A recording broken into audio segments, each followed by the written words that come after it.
Mardi 21 mars 2023, Pascal Praud était aux commandes d'un nouveau numéro de l'heure des pros, sur CNews. Le présentateur de 58 ans est une fois de plus revenu sur le sujet brûlant de l'actualité, la réforme des retraites. Et elle a pris un nouveau tournant depuis le recours du gouvernement à l'article 49. 3. Des étudiants se sont mêlés à la grève. L'un d'eux était présent dans le programme, ce qui a permis aux compagnons de Catherine de dire le fond de sa pensée. Une centaine d'étudiants a pris possession du campus de Tolbiac, dans le 13e arrondissement, depuis le 20 mars 2023. Ils souhaitent à leur tour se mobiliser contre les réformes de retraite et la présidence de l'établissement constate de nombreuses dégradations comme l'a rappelé Pascal Praud.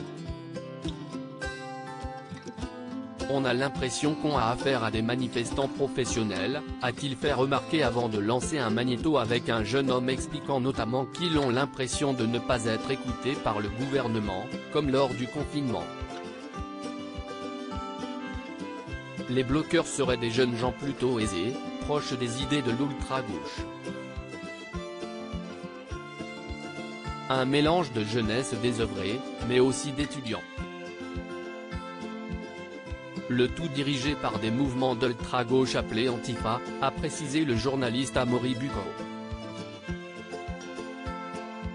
CIST sidérant Rémi Perra, délégué national uni, était présent sur le plateau afin d'évoquer cette situation. Il a assuré que 90% des étudiants aimeraient travailler tranquillement. Mais ils ne peuvent pas le faire, le campus étant bloqué. Une des étudiantes a demandé aux manifestants de sortir de l'amphithéâtre et s'est fait insulter copieusement. Il mène une terreur idéologique à l'université.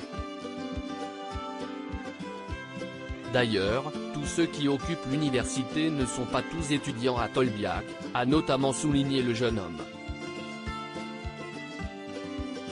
Et de regretter que la direction ne réagisse pas.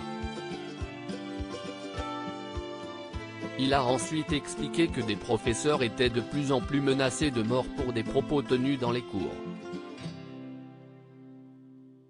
Et d'évoquer une terreur intellectuelle qui règne à cause de cette minorité.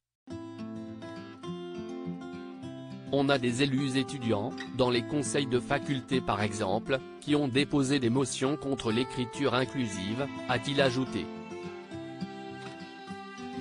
CIST sidérant, a alors réagi Pascal Praud dans un premier temps quand l'étudiant a fait savoir qu'il pouvait être saqué s'il ne pratiquait pas l'écriture inclusive.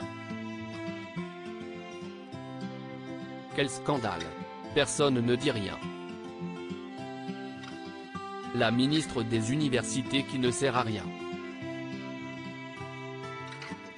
Qu'elle aille à Tolbiac. Qu'on vire les gens qui demandent l'écriture inclusive.